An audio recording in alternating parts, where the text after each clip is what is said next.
Good morning, everyone, and thanks for coming here at Build.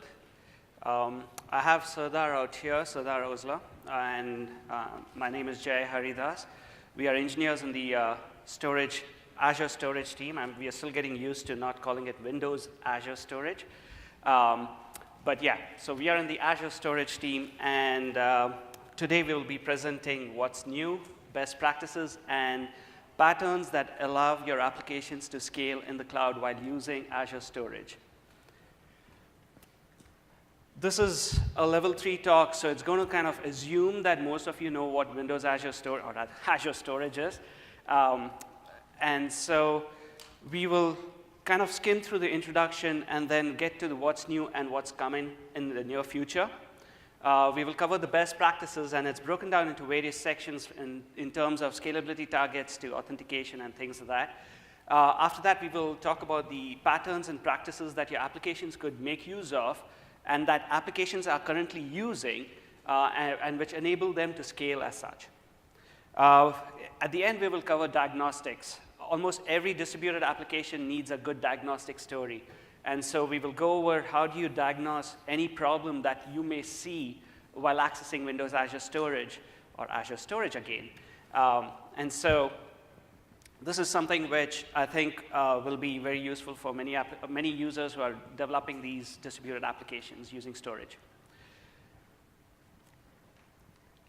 So this is a quick introduction. Microsoft Azure Storage. It's a cloud storage system that is built so that you can start storing your data in it and access it from anywhere where you have connection, internet connection, and at any time.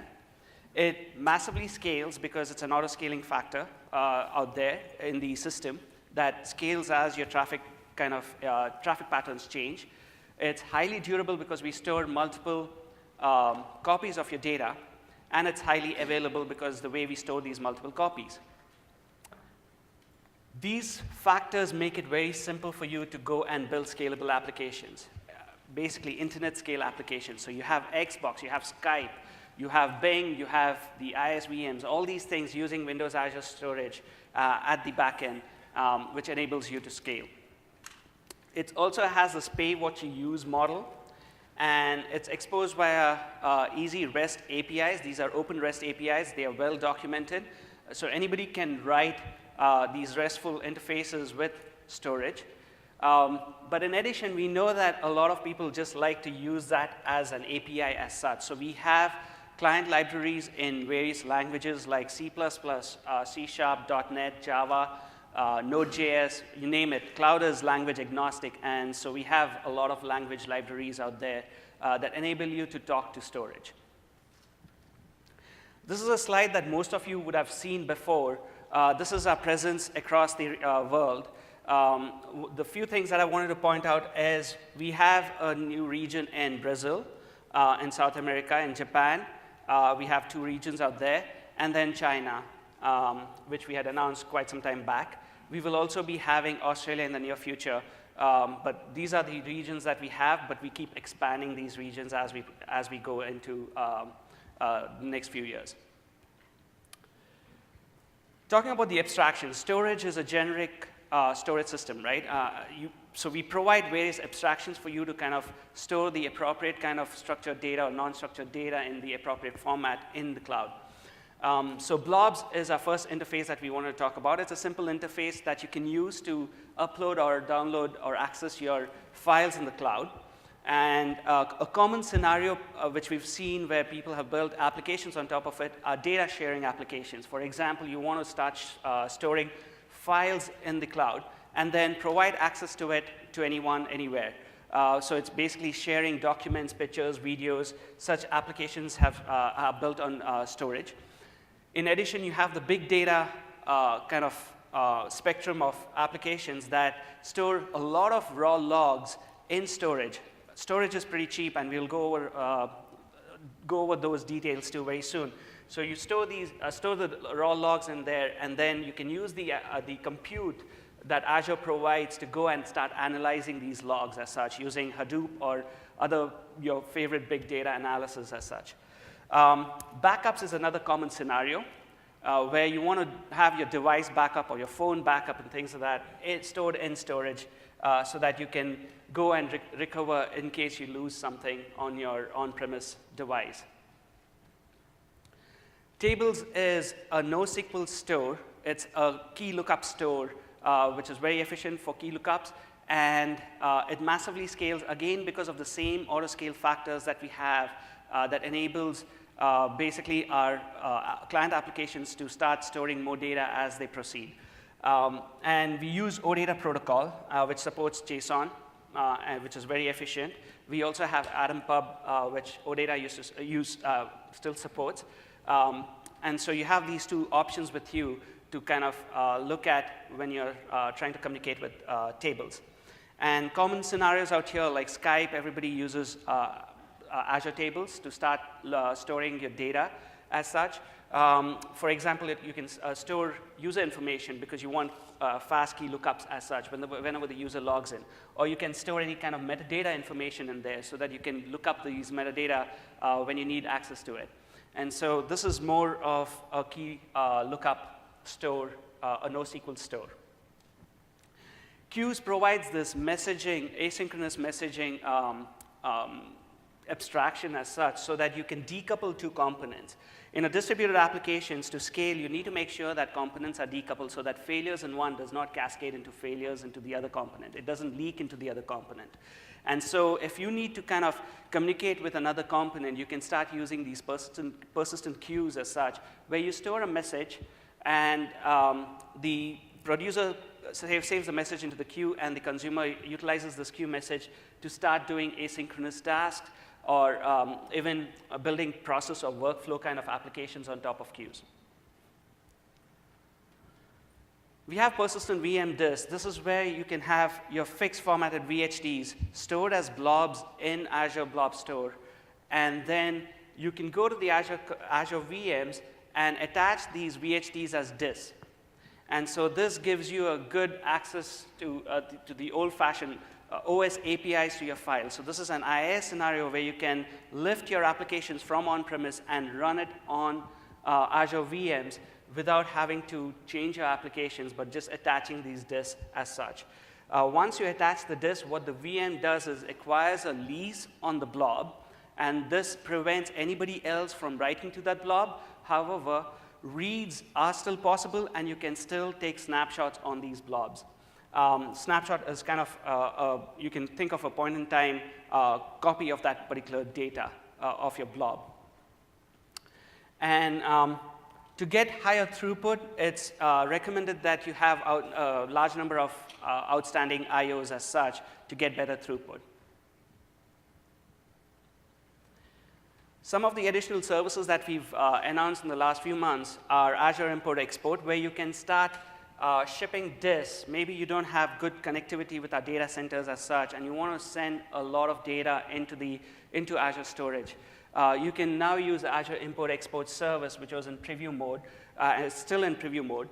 And you can move terabytes of data by shipping these disks to our data center, and then monitoring your jobs as such. So you will ship your disks using FedEx, for example, and then you can, once you create that job as such, you can go to the portal and monitor it, or there are REST APIs for you to monitor the status of your jobs. All this are encrypted with BitLocker for security purpose. Other tools and libraries, we have, like I mentioned, a lot of client libraries, which in addition, we have the PowerShell and CLI tools for admins to make use of. CLI tools can be used on Linux, for example. And then you have the AZ Copy too. AZ Copy allows you to copy blobs between accounts, or also from your on-prem to the cloud, or export it back. This assumes that you have good connectivity with the data center, so you have sufficient enough bandwidth to run these tools as such. AZ Copy also has a new feature which allows you to read from your secondary and make a copy of their secondary in the secondary data center.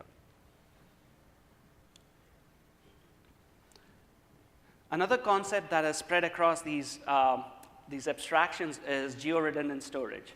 So I'll cover more about durability, but geo-redundant storage is where once you choose a primary region for your account, what we do is we replicate the data asynchronously to the secondary fixed region as such.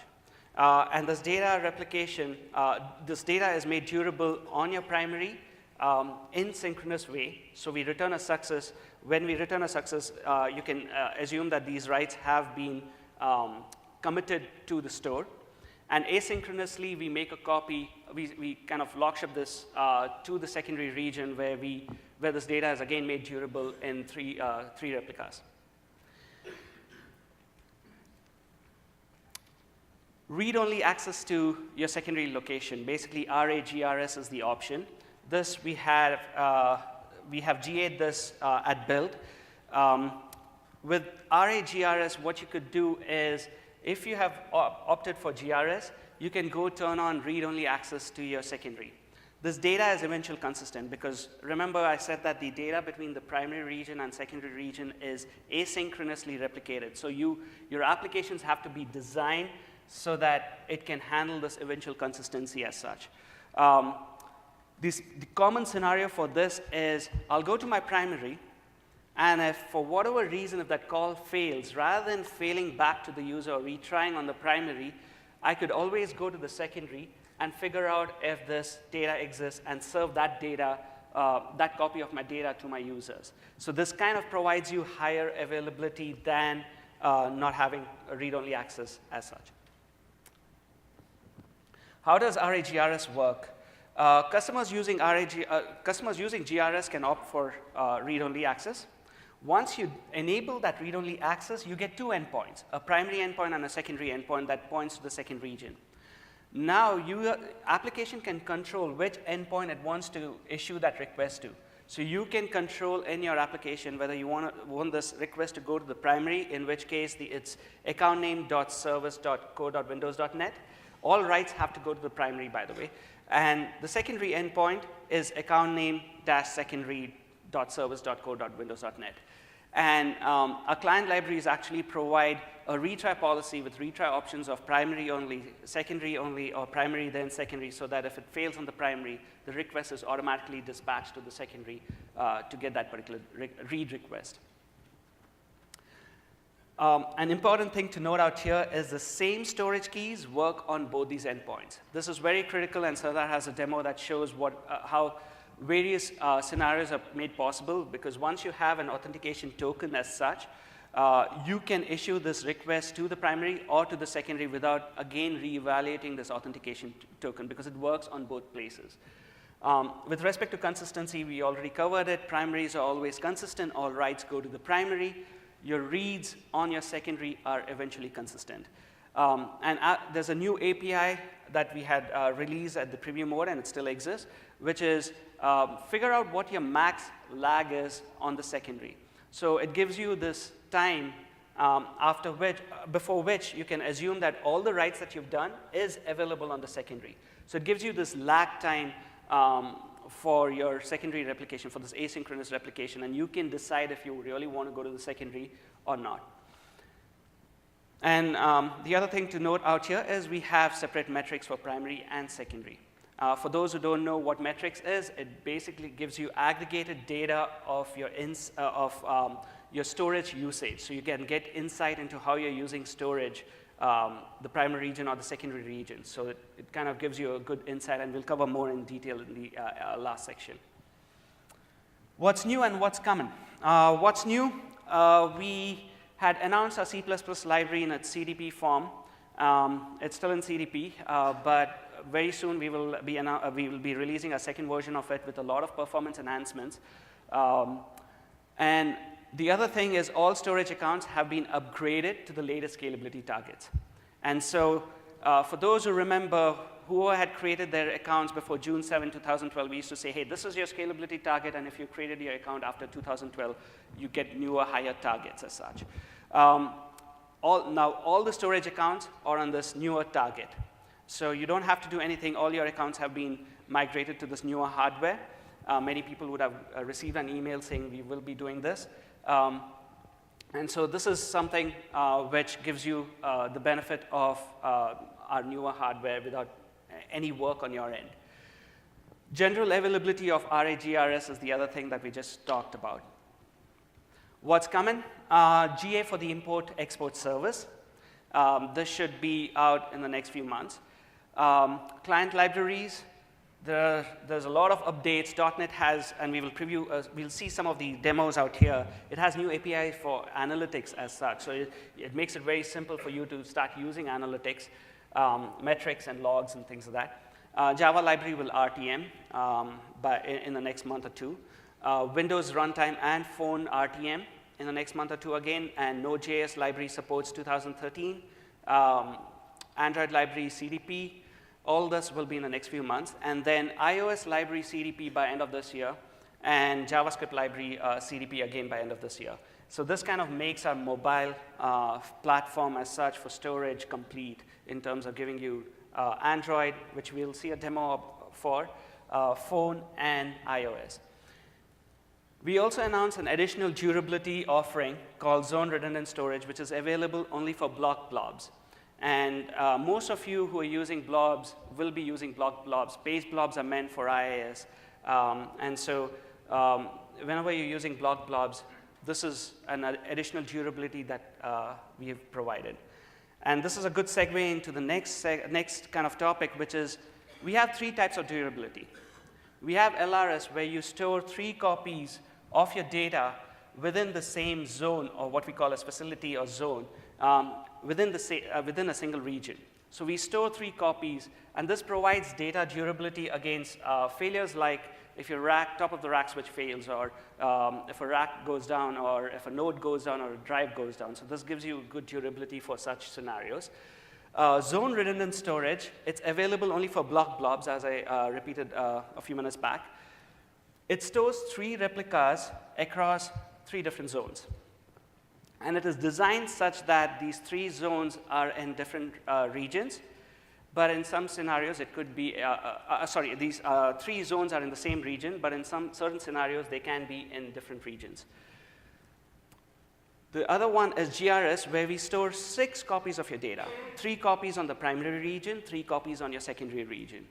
And this provides durability against failures such as natural disasters, earthquakes, tornado, hurricane, and things like that. So if the region goes down for whatever reason, it provides you this durability.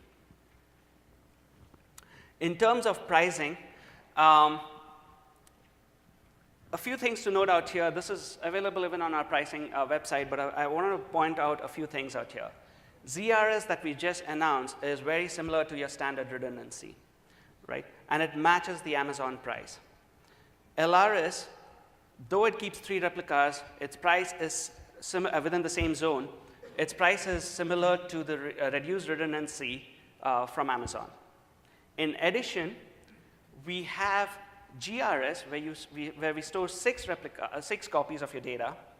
But if you look at the price, this gives you durability for natural disasters, right? But if you look at the price, you pay less than twice of ZRS as such. So this is something which we kind of wanted to note in this pricing. Based on your scenarios, where you want your data, how durable you want your data, and what kind of compliance you need to provide for durability in terms of natural disasters and things like that, you can choose one of these durable options that we have. Best practices, scalability targets is something that we will begin with. For a single storage account, all accounts have been upgraded to the latest scalability target that we have, which is capacity of 200 terabytes, transactions up to 20,000 entities per second, or messages per second of 1 kilobyte in size. In terms of bandwidth, for GRS, you have ingress of 5, egress of 10. For LRS, you have ingress of 10 and egress of 15. With respect to blob, it's more about throughput than requests per second. With respect to a single partition, and we are a range-based partition server, and there are some good papers that you can drill deeper into what this means. But partition is a unit of scale. And for a single queue, the partition is basically account name plus queue name. So it's a single queue is a single partition. And you can get up to 2,001 KB messages per second. For a single table partition, your partition key is account name, table name, and partition key value. And you can get up to 2,000 entities per second of 1 KB in size. And a single blob, it's account name, container name, and blob name. So all its snapshots and the base blob all lie in the same partition as such, and you can get up to 60 megabytes per second. In terms of best practices for accounts, traffic patterns, basically, place your storage close to your compute within the same region because it benefits you from basically low latency, and also you don't have to pay for egress charges as such if it's within the same region. Understand the account scalability targets. In a lot of cases, you want more than what a single account can give. So you'll be creating multiple accounts. If your users are spread across regions, then you can choose these different regions to kind of scale out your storage accounts as such. Distribute the load over many partitions and avoid spikes. So we are a range-based partitioning system, and we auto-scale based on your traffic pattern. But the best traffic pattern that we can see is uniformly distributed traffic pattern as such. Avoid what we call as append pattern. An append pattern is where if you look at your traffic pattern, and if you look at the keys, they would all be sorted by the key as such. So if it is sorted by a key, it's an append pattern. So if it's ascending, it's append. If it's descending, it's prepend pattern. These patterns don't work well with any range-based partitioning system. So you need to strive to make sure that your traffic is distributed across different partitions. And you control the partition key in almost all cases except for a queue, but you can always use multiple queues.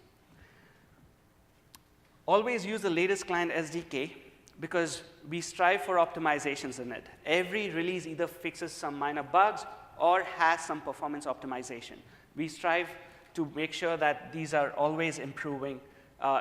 For those who remember, a couple of years back, we couldn't saturate a single storage account from a single VM. We needed multiple VMs to saturate a single storage account, hit the scalability limits. But now we have an experiment where we can saturate a single storage account using just one VM node for tables. So this is a good segue into our demo of distributed versus hotspots. So this is an append versus distributed thing. It takes about an hour and a half to 2 hours to run this to get a good result set. So I'm not going to run it out here, but I'll just go through the code. And I ran it yesterday night to show you the results. I have the graph out there. And also, I can show you the storage metrics where we actually downloaded and got the results from. So what this does is this is a program that when you start off, you can either run this program saying, I want to use append pattern, or I want to use prepend pattern. But before I start off, let me show you some of the things that make it interesting. These are the things that almost everyone sets. You set the default connection limit to 5,000, just because I want as many connections as possible for my VM that is accessing storage. Use Nagel algorithm, I'm turning it off. We'll see why. Expect 100, I'm turning it off again, and I'll cover this in more detail. And I'm setting the min threads because I have this concurrency. I have multiple threads that need to do, and in .NET, every extra thread that it needs to spawn than the min threads, it's going to take about 500 milliseconds. So these are some of the things that I've set so that I don't have any slowness when I start off the application. And if I go into this, I get the cloud storage account, I get the table client. For append-only pattern, I'm using a table name called append pattern. For distributed table, since my experiment runs for a long time, and I wanted to show how your scale increases when you use a distributed pattern. So I'm creating a new table every time. That's a bad pattern, but I had to do that to make sure that you see how it scales, because otherwise, every time I run, if I reuse that table, some of my partitions may have already been split. So I'll get the throughput of many servers on the back end of storage, because it's already scaled my system. And so from there on, what I do out here is, this is the insert. If it is append pattern, I use ticks as my partition key. If I keep using the date time as my partition key, it progresses, and so as and when time progresses, my partition key is in a sorted manner, and that's an append pattern. And we will see the throughput that I got with an append pattern. However, for the distributed pattern, I just use a new GUID every time. And then I use a batch, and I use an upsert mechanism, and batch of 100 entities with 2 kilobyte of payload size. So the entity size is around 2 kilobytes. So this is the experiment that we ran. And when you run this, and it continuously runs, I have an Excel spreadsheet which shows how it performed when I ran append versus how it performed when I changed to the distributed workload. This is the append workload. If you look at it, it's still pretty impressive. I got about 150 to 160 transactions per second. It's a batch, which is about 16,000 entities per second, right? So it's pretty impressive, but it's not guaranteed because a single partition can go up to 2,000. So you could get more, but I could have got throttled very easily based on various circumstances of the server, right? But the key point out here is it did not scale up. And then I stopped my experiment and started running the distributed pattern on a new table. So it started off out here, and very soon what the service did is it saw that, oh, by the way, the other key point is, yeah, the service realized it's an append pattern, and it didn't do any scaling for me, right? When I started the distributed pattern, the service realized that I have a distributed pattern, and it said, hey, it's sending quite a few requests per second, and maybe it's good for me to actually split this partition which I have into multiple partitions so that the throughput can increase. And so while it was doing that, I got some intermittent timeout errors out here, which you see. But as soon as that happened, I had good enough retries which exponentially backed off on every timeout or a throttling exception that I got. It goes and starts to exceed, and it's exceeded more than 20,000 entities per second. Again, it's not guaranteed that I can get 20,000 entities per second, but this is how you can start, and this is all from one VM, right? And so this is how you can make sure that you get better traffic as such. And this is all from my metrics data, which I ran yesterday.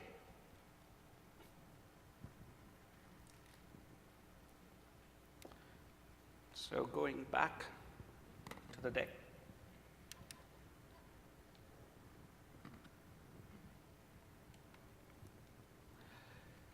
So some more cloud services and .NET patterns. Disable nagling, which you just saw me do. That's more because if your payload size is less than 1,400 bytes, TCP is going to, delayed ACK and TCP is going to impact you. So turning off nagling is great if you want low latency. Disable expect 100 continue if you're sure that you're not exceeding the bandwidth, or if you're sure that your authentication is the right mechanism. If you're unsure of either of those, then expect 100 might help you. What expect 100 does is it actually sends a request URI and the headers to the server. The server does the authentication and sees if this request can go through, and then returns an 100 continue to the client, after which it sends the payload. So this is great for blobs, and if you feel that you're going to exceed the ingress egress limits or something of that sort. And this is more for when you're processing your logs or something of that sort, or big data solutions. Normally set expect 100 continue. Increase default connection limit. By default in .NET it's 2. You saw me increase that in the sample. Take advantage of .NET 4.5 GC. We're going to put all the source code on Git, right? And so I would really encourage you to take this append pattern which I just showed, the code which I just showed. In the config, I've used server GC. What I would like you to do is remove that line, run your code. Your throughput will be 4 times slower than I just got for append and prepend patterns, because concurrent GC kills your application out there because it stalls every thread. And so it's kind of almost every service which runs out there, you want to make use of this new GC that they've given because it really performs well. Best practices from authentication and Azure storage, and also from your client applications to a great extent. Choosing the right authentication method. We have various authentication methods. We have a symmetric shared key authentication. This is where you get your, when you go to the portal, you get these 2 512-bit keys that you have. You can use these 512-bit keys in trusted applications, right? So you can use these keys in those trusted applications because it gives that service all the power in the world to access your storage account, delete, delete the container, delete blobs, and things like that. Shared access signature, this is where the owner of those two 512-bit keys would say, I want to give maybe read access to a particular blob or to a particular container to a subset of users. And so you will create these pre-authenticated tokens and then give it to the users so that they can use these tokens to access it. And the other thing where shared access signatures actually help, it's a very good pattern even for resilient apps, is if you're writing a web app, and Sada is going to have a demo for this too. If you're writing a web app which is supposed to give access to your, say, blobs, right? You don't have to make all your requests flow through storage through your proxy service as such. You can just give out SAS tokens. What this enables is for your application to just scale enough to give these SAS tokens, but not necessarily all the gigabits per second ingress or egress that your clients need. And so it reduces your COGS. You don't need as many VM instances. You just give out the shared access signature, which is time limiting, permission limiting, and to the subset of resources that you want to give to the subset of people.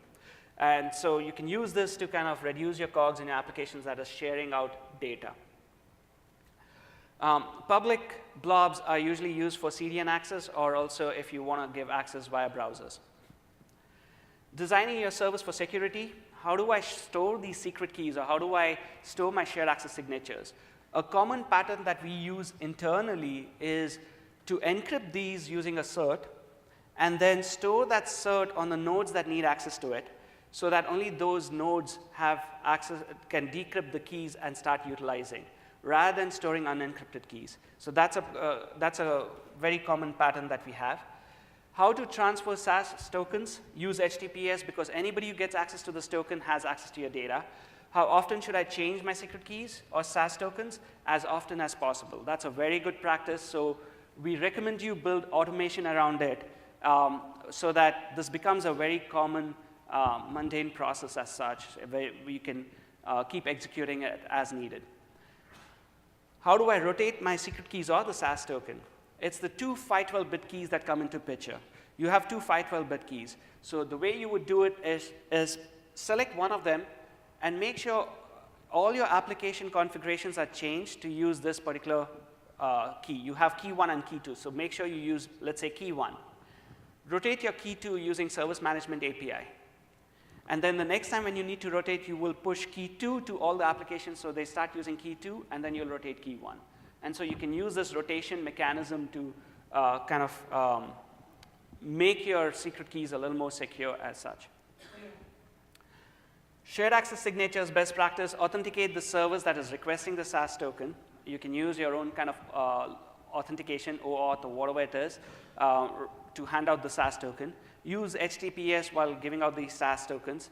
The token provider and the consumer need to agree on a REST version.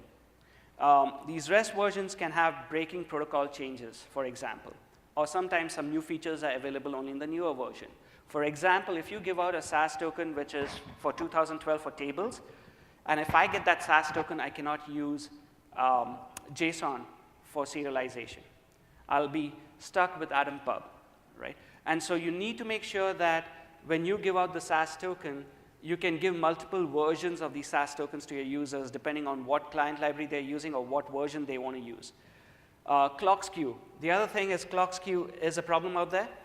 It's going to exist. So the way to work around that would be, for example, if you don't have a hard limit on the start time, do not have the start time in your SAS token so that the access begins as soon as the first request with that SAS token comes in. For the end time, make sure you have enough buffer for your end time as such. Provide the right granularity of permissions. So if you have read access, and this is kind of 1.0 kind of thing, and then also restrict the resource access. So for containers, for blobs, for example, if you want to just give access to your blob, then set the resource type to be blob rather than the container, which gives access to all the blobs.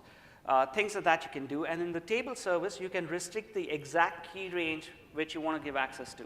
So by using the starting partition key row key and ending partition key row key. So you can control that access to the right set of resources.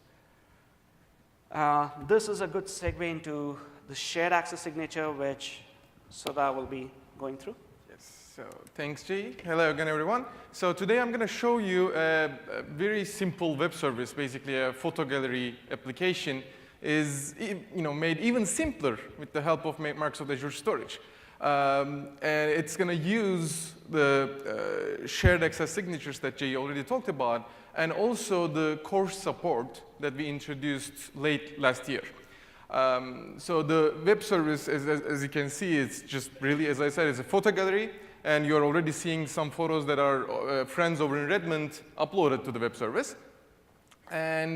But before going into the details, what I want to mention is that the course is not enabled in your storage account by default. Similarly, metrics. So we first want to enable them on our account, and this is actually the code. So it's actually as simple as that, thanks to our client library. So basically, you just configure your metrics and cores and logging properties, and as soon as you're done, you just call that set service properties API, which is going to construct a request for you and send it to the Azure Storage Service. And then at that from that moment on, your storage account, has all of this stuff enabled. So metrics, logging, and cores. So let's go back to the website. OK, so this is, as I said, it's a very simple website. I created with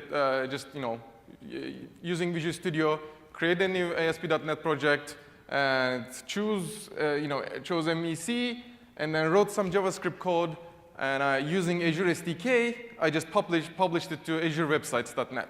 And then as soon as that happened, I was done. And so one thing that we want to cover here is that this web server is not a proxy between our browser and Microsoft Azure Storage.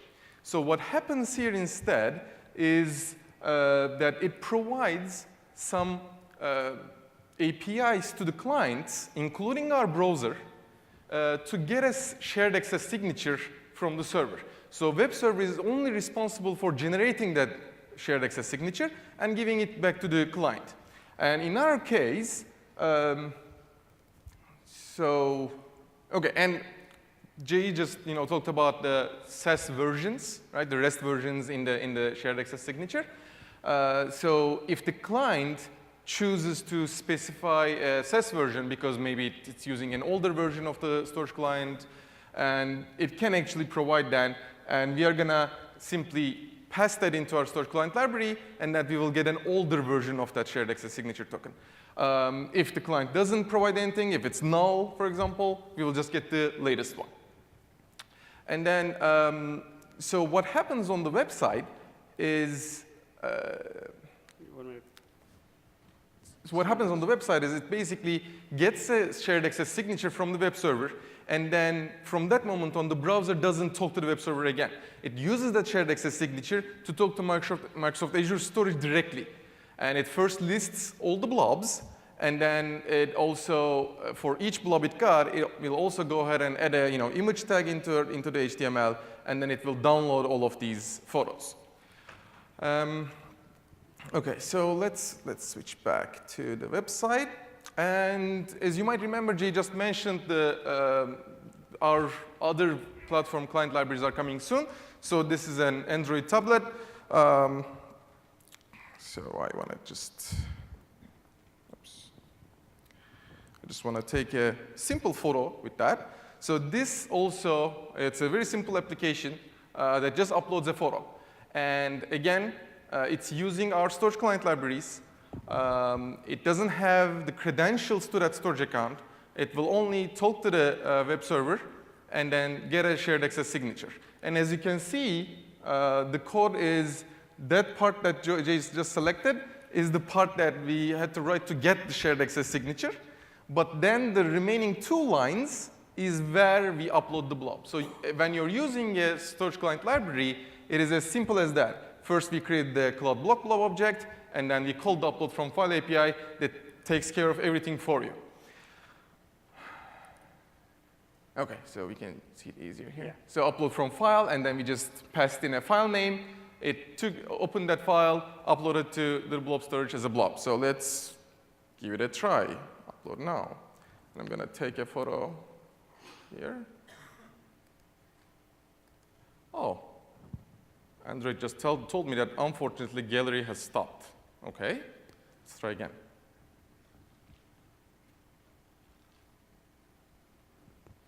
Okay, for some reason my tablet has decided to not take photos anymore. So I'm gonna skip that.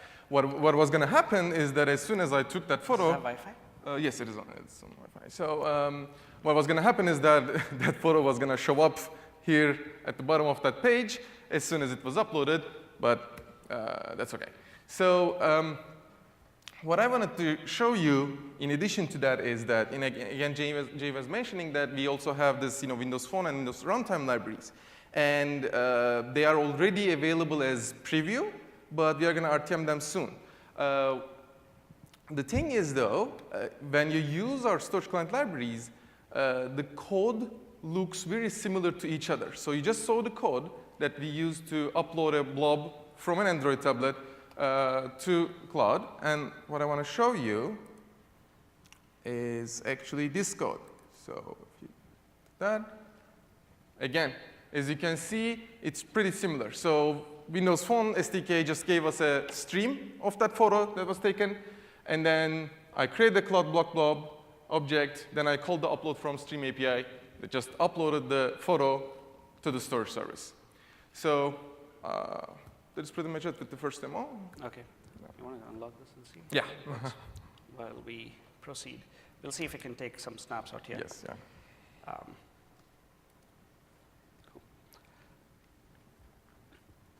Next, we proceed to the best practices for blobs, tables, and queues.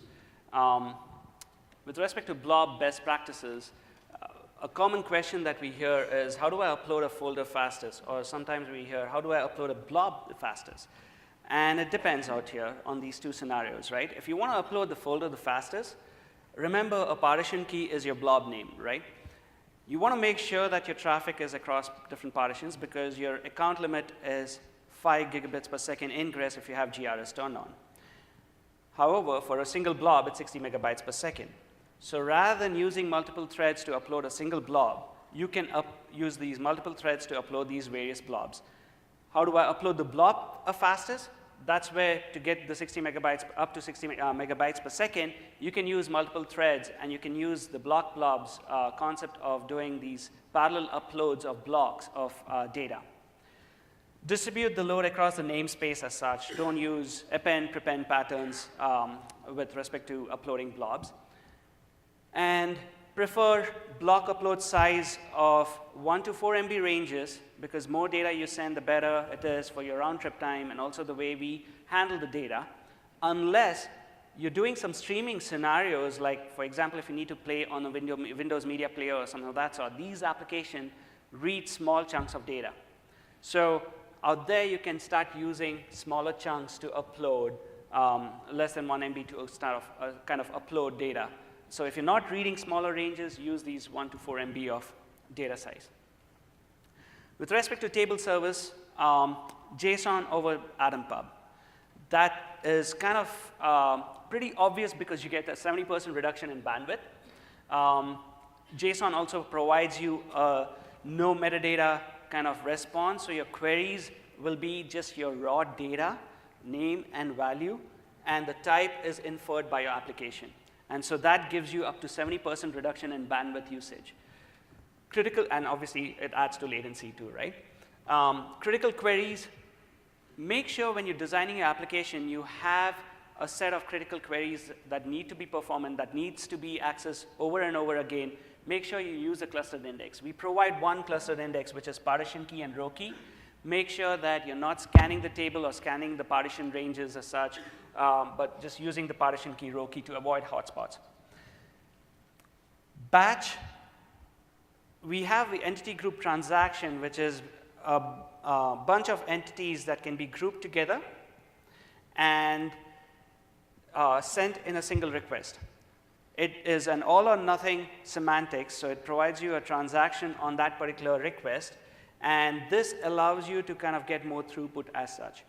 This is because obviously you reduce the number of round trips rather than sending each entity. You can send up to 100 entities in a single batch. And utilize the schemaless property of Azure Table by storing these multiple types of entities that need locality together. For example, if you have customer and order entities, it's a NoSQL store. We do not have things like joins, which are provided in a relational store. So what you could do is store customer and the orders in the same table, and your application, and use the row key to kind of say what kind of entity it is. And then whenever you need your customers, you can only select your customers, or if you need both for that customer, all the orders, you can select it based on your partition key, which might be your customer ID. So you can do this kind of locality of, you have this control on locality of these entities on how it's stored. Remember, partition key and row key is a cluster index for us, so that's how we store the data too. It's sorted by that particular combination of keys. Once again, it's a single index, but however, if needed in a NoSQL store, you can concatenate fields to kind of get this composite index. But the prefix is always the more important criteria in your key, so that whenever you query, you need to make sure that you at least know what your prefix is for the key, so that you can limit the range of scans if possible. For most scalable applications, you need to avoid scans as such, but there are background workers which might need to do scans sometimes, which don't need that level of performance. For that, it's fine to use kind of scans with good enough backup policies on retries. Entity locality, I just spoke about that, storing entities together. Table service, we introduced a new way of writing your table client. So we used to provide WCF data service before. WCF was built with relational store in mind. And so we needed something else that is really performant and knows the, basically the nuances of a NoSQL store. And so we provided the table service layer, and this dramatically improves the performance. And this is one of the major criteria why I could saturate the storage account limits from a single VM. Before, while using WCF, that was not possible at all. And this, along with obviously JSON, has enabled me to saturate my storage account from a single VM, which we just saw that experiment where I got more than 20,000 entities per second. Queue best practices make message processing idempotent. Queue has this semantics where you retrieve the message, process it, and then you delete the message. If you don't delete the message becomes visible again after an amount of time that you had set while retrieving it. So make sure that message processing is idempotent. Leverage update message so that you can extend the visibility based on how much work you need to do. Message count, use this to scale your workers as such. So you can go and get the message count in your queue, and then based on that, you can either scale out or scale down the number of workers that need to process these messages. DQ count, it gives you an opportunity to learn about whether you're setting good enough visibility time, or if there are any poison messages which is making your workers crash while processing these messages. So you can use DQ count to kind of alert on when it reaches a certain count, for example. And also remove the message and store it in a separate location. So every message can be 64 KB in size. So you can use blobs, however, to batch these messages together. So you can upload all the messages, multiple messages into a blob, and then store the blob URI in a message in a queue. So while processing it, you can download the blob. You get more throughput than what a single queue can give by doing that. And again, multiple queues, because a single queue is a partition key. You can get up to 20,000 messages per second of 1 KB in size. So if you need more, 2,000 messages per second of 1 KB in size. So if you need more, you would need to use multiple queues. Another common question that we get is, where should I store my logs? Most people have chosen tables. However, logs usually are accessed in a group. Right? So you always access in a time range kind of limited fashion. I want to know what happened in my service from time A to B.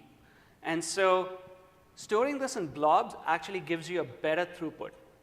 What you could do is all your role instances or your instances of your process can start writing to its own log. It can buffer these log messages, and then with a single writer can keep uploading these blocks whenever it reaches some amount of time or size, and then commit it whenever the blob reaches, when you've uploaded, let's say, 100 blocks or something like that, so you can commit it.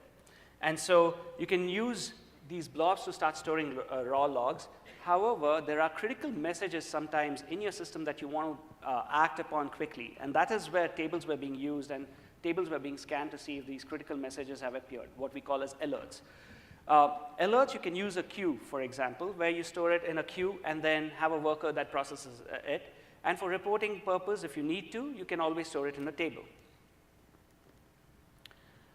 Patterns for scalable and resilient applications, and these are all patterns that we've taken from various applications like Xbox, OneDrive, Skype, and things like that. Patterns for pre-processing resources. And this is a very generic pattern as such, where maybe you want to upload a blob, but when you want to upload the blob, you want to process something on that blob and then make it available. A common way of doing this, a naive and common way of doing this is you upload the blob, and there's this worker that is going and listing these blobs, and whenever it sees a new one uploaded, it'll go and process it. Rather than doing that, your application can actually change a little bit. It can put a message in the queue saying, I'm uploading this blob, and then give a certain timeout, and then upload the blob, and this queue message, your worker, can go and wait for that timeout period to see if this blob appears. And if it does not, then it can delete the message, but if it does appear, it can process it and store it in the required form. This pattern is much better than listing your blobs or scanning your tables or anything of that sort that may be needed. And this pattern is also used in a lot of cases to keep a secondary replica of your data in a completely different region, for example, by many applications like Skype and things like that, where they put a message in the queue, then insert into a table, and then the queue worker is now responsible for storing this replica elsewhere. So this is a very, the queue pattern is a kind of a very common pattern across most scalable and resilient applications that have been built. There are applications that exceed the limits of a single storage account. So what can you do out there? Like OneDrive, for example, one can assume that obviously they need more than 5 gigabits ingress, 10 egress, and all the capacity would exceed 200 terabytes and things like that, right? So you can create multiple storage accounts. However, create the multiple storage accounts as and when you need it, rather than assuming that you would need, let's say, 20 storage accounts for your applications. Create it as and when your application grows. And then a common pattern that has been used out here, which is really great because it gives you a lot of flexibility, is I have a username. Let's assume this is my application username.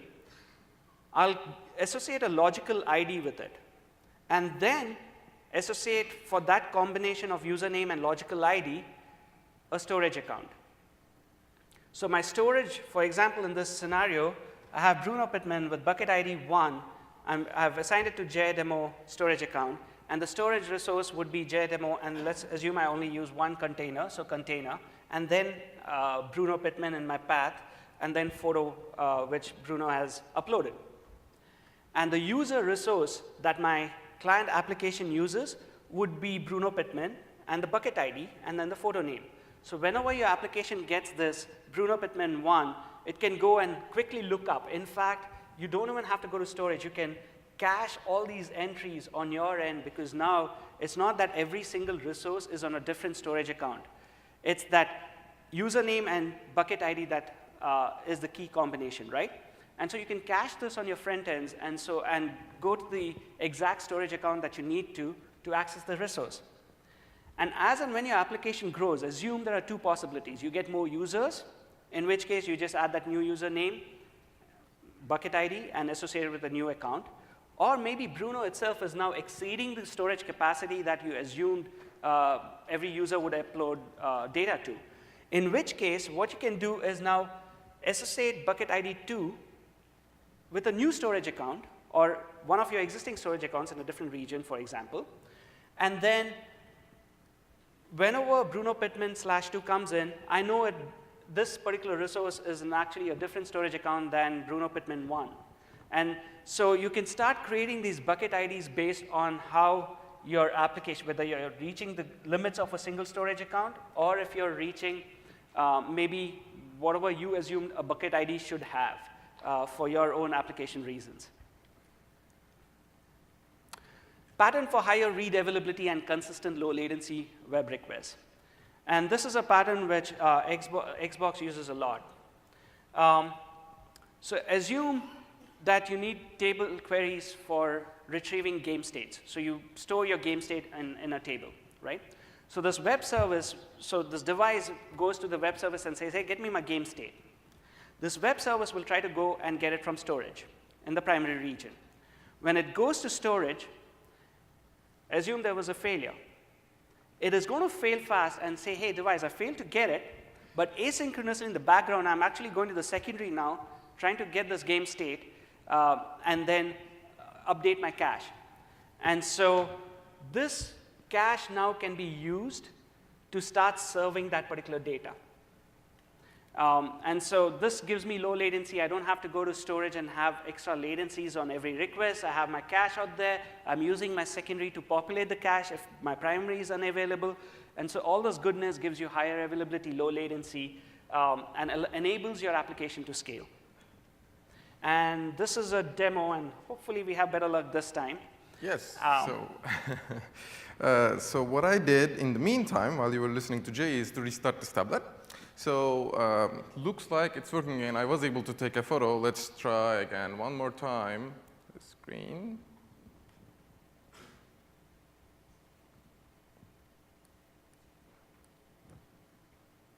OK. And now it's going to upload the photo. This website automatically refreshes every 10 seconds or so. So I mean, the web page doesn't refresh actually, but our core JavaScript code will refresh and we'll get the new photos as soon as this tablet uploads it. But in the meantime, what I want to talk about is how read from secondary enables us to develop highly available applications. And we will use this web service as an example again. So if you go up, so this is, right now, the website is working perfectly. We are able to access the primary storage location, right?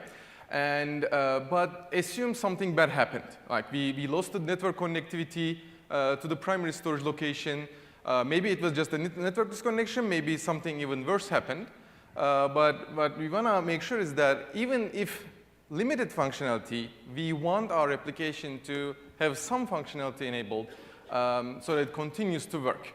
So let's simulate a network problem by just enabling a Windows firewall rule. Enable rule. As you can see, our website just told us that the primary storage location is no longer available, so it automatically fell back to the secondary storage location. So it was able to still list all my blobs in the secondary location. It was then able to download all those blobs and show them as, photos. And looks like our photo actually just showed up. And again, I want to remind you that this is the secondary storage location. So what happened is this tablet actually uploaded to the primary storage location. But we couldn't see it on the primary because our network was down. But then Microsoft Azure Storage actually replicated that new photo into the secondary storage location in the meantime. And then it showed up on our website. But there are a couple things that I want to remind here is that, read from secondary is eventually consistent. So this photo showed up quickly, but it might have been taken a little bit longer. Or also, the read from secondary is write only. So if our laptop lost the connectivity to the primary storage location, so we were still OK. But if our tablet, let's say, was also not able to connect to the primary storage location, no photo uploads were possible because the tablet will not be able to write to the secondary storage location. So And one thing that I want to mention again is, so we are using the secondary. Let's switch to Fiddler. And OK. So what happens is, again, Jay mentioned this a while back, but I want to show you on the demo, is so the WIPS server, our ASP.NET code, doesn't even know about that our primary storage location was down. So as I said before, it was only responsible of providing a shared access signature, right? So the browser, the JavaScript code running in the browser asked for a shared access signature. It got that. And then the JavaScript code in the browser tried to access the primary storage location. And it realized that it failed, but it didn't have to go back to the web server to ask for anything else. It reused that same shared access signature and then sent the request again to this secondary storage location. And you can see it right on the screen. So it was the same shared access signature that it got 2 requests before. And then it used that and was able to list the blobs. And that is it with this part of the demo.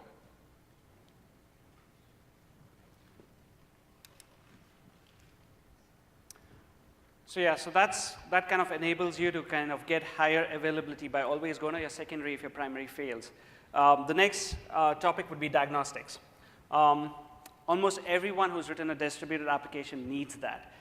It's painful enough to debug on a single node, but once you get into a distributed system, you need to know what's happened in almost every one of your pipeline of your components as such. And so there are various problems that have come to us. For example, network slowness or disconnects and things like that. We have provided analytics for your storage account. And these analytics have 2 components to it, metrics and logging. Your metrics is aggregated data which gives you an insight into how you use your storage account. And your logging, for example, is more about every request gets logged into a blob. And we will see those examples out there. So you can make use of your metrics and your logging to make sure that your end-to-end latency, which we give in your metrics, and your server latency, there's not a big enough gap. If there's a big enough gap between end-to-end latency and server latency in your metrics, it usually means there is some problem on the client end. For example, we've seen .NET GC being impacted, or you're saturating the NIC on your client node and things like that. So that is what, or something is wrong in the network, for example, right? And so the second thing to look for is TCP ping. When you TCP ping the service endpoint and do that multiple times, not just once, so you can use -N300 and then I've just TCP pinged one of my storage accounts, I get a ping stats for that particular storage account. The other thing to note out here is you see that IP address. Never use that IP address because that IP address can change. So always use the DNS name that we give because these IP addresses can change. But how out here, for the ping stats, I had sent 300 probes and all the 300 succeeded. This usually tells me that if I'm getting disconnected or if I'm having problems connecting, it's not the network per se. You could be either running out of ports on your client machine, or you could be running out of connections on your client machines, and that's why you're not being able to connect to the service. Netmon or Wireshark. How many people have used Netmon or Wireshark out here? So this is your friend for distributed applications. This is where you can fire off your Wireshark or Netmon trace. Whenever you have such problems, this is a common thing that we ask for investigating further on the service end. So whenever you call in support or something of that sort, if you have these Wireshark trace or a Netmon trace, always helps. And make sure you filter it down to just the storage calls and not necessarily any other call that you're making in your service. So you can filter it out to the required calls and then enable it.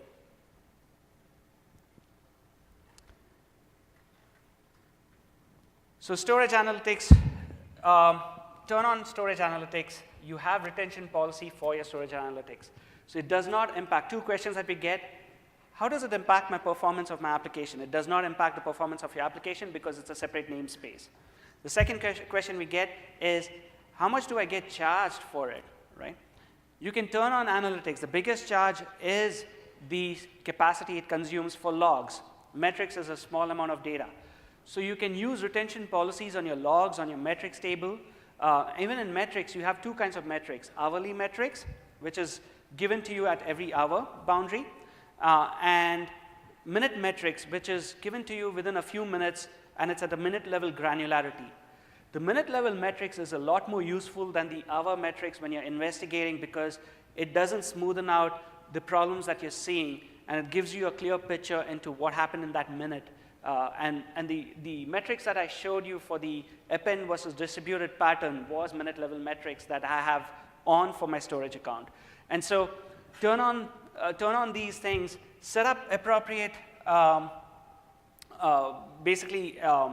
retention policies on these, where your logs can be retained for, let's say, 20 days. So assuming that all your investigations are done within 20 days of the problem that had occurred. Minute level metrics, you can set it out for 7 days, and hour metrics, you can set it on for a larger amount of period of time. And so all this gives you an insight into how you're using your storage. For example, we get a lot of times a call saying, hey, my blob has been deleted. I don't know what happened out there. It's lost, right? Most of the times, somebody else in your team might have gone and deleted that blob. And so your analytics log would have that delete blob request with the client IP all in it, so that you can say, oh yeah, somebody else deleted it, I didn't lose this blob, or I don't have a bug in my, or maybe there's a bug in the system. I need to figure out which client IP and go to that role instance and see where I might be deleting blobs inadvertently. And so with that, we can give a demo of analytics. Okay, so our final demo is going to be about analytics. And so what I was wondering is, who are our clients, uploading photos to this website, right? So what I used here is that the logs, the storage logs, contain single line for every request made to your storage account, right? And those lines actually contain different entries. And for example, HTTP user agent header is one of them. So what I did was basically I draw a pie chart of our user agents. And as you can see, it's the vast storage basically that is telling us that it's the Azure storage client library. And the bigger portion is the Windows Phone library, as you can see from the user agent. It's basically showing the photos that our friends over in Redmond uploaded using their Windows phones. And the smaller part is my attempts here, trying to upload some photos with Android. And so basically, we got some information about our clients. So one thing that I want to mention is that previously, we just were storing all these logs as blobs and all your metrics data as tables. And we asked our customers to write whatever necessary, write any code that's necessary to download those logs. As Jay actually announced at the beginning of the presentation, as we are adding a set of convenience APIs to our client libraries. So in addition to, if you've used our client libraries before, you might remember the Cloud Blob client, Cloud Queue client, Cloud Table client, Service client classes. Now we are adding a new Service client class, which is named Cloud Analytics class. And yes, that one. No. Oh, sorry, this one. Yeah. So Cloud Analytics Client actually, again, as I said, it's not a new set of REST APIs. It just provides convenience layer APIs for you to easily download your logs or also the metrics table entities. And so this is a sample code that we wrote. It's basically, we just created the Cloud Analytics Client by using our account information that we already had, and then we created a minute metrics query, which gave us all the metrics data entries that were already stored in our metrics tables. And, so some of the things out here, and there's one more point which we forgot to mention. Sardar mentioned we look at user agent and we drew that pie chart. There's other kind of information that you can start giving through your logs. So every request that you send to storage, you can actually send a client request ID, and there are APIs to do that. in your request options. So you can send operation context rather. And so you can send your client request IDs with every request to storage, and we add that client request ID into the log request. So for example, if you wanted to track your users, or you wanted to track anything that is very custom to your application, you can stick that into your client request ID and then start processing these analytic logs to retrieve all this insight into that particular metrics that you wanted to track. In addition, it also gives you this end-to-end tracing. So if you append that with a unique GUID, for example, and also log it in your logs, you can have this end-to-end tracing which says, hey, I saw this failure for this particular client request ID. Let me go to the storage analytics logs and figure out what happened to that request. Because, for example, if you get a network error, you have no clue if that call succeeded. So if you were trying to delete a blob, and it had succeeded, but before we could return a success, if it had failed, you would get a network error, and you didn't know that this call actually succeeded. But whereas this log would tell you, oh yeah, there was a delete blob, which was issued, and it probably succeeded with, it failed with network error, but it would have succeeded on the back end. So it kind of gives you all this insight into diagnosis, and also insight into your application from business perspective. If you want to track any data as such, you can start storing it in your client request ID. And so, yeah, this is a simple program. Again, we're going to upload all these things. When this client library is out, this program will also be uploaded. It just dumps all those metrics, and that's how I drew that. It basically takes a start time and end time, for example. And for example, if I want to run from, let's say, 7 o'clock to 9 o'clock instead, I can just run it, and it downloads all the entities into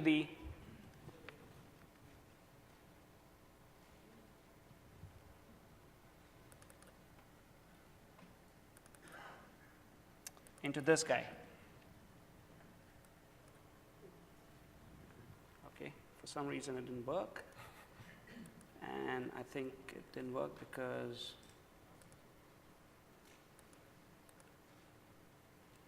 that was not my startup project.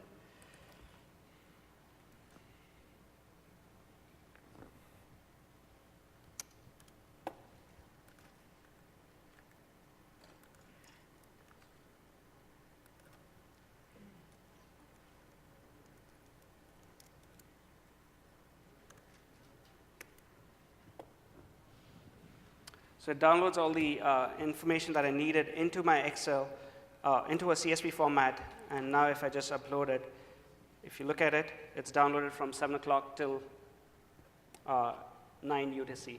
And so it gives you basically stats where you can now start drawing pivot charts on top of it and things like that. So this is the simple thing that we have now. Going ahead, just summarizing. We spoke about Azure Storage, a cloud storage system, which is durable, scalable, highly available, and it auto-load balances to meet your traffic patterns. We provide 3 durability, LRS, ZRS, and GRS. We also allow read-only access to your secondary called RAGRS. It provides higher availability if your primary is down for whatever reason. And client libraries already have that inbuilt where you can just set your retry policy and make use of it. And details of the internals as such, more details can be found in our SOSP paper that we had published a couple of years back on Windows Azure Storage, which is called Azure Storage, but that paper is called Windows Azure Storage. So your feedback is important. I don't think we can improve without your feedback, so please fill out your eval forms. Let us know what you want to learn more about, things that you would like to see, demos, code. We can always blog about it if we miss something out here. So, but definitely please fill in the eval, and especially if you want to know what more information you need about storage to start using it or to improve your applications that already use it. And that's it.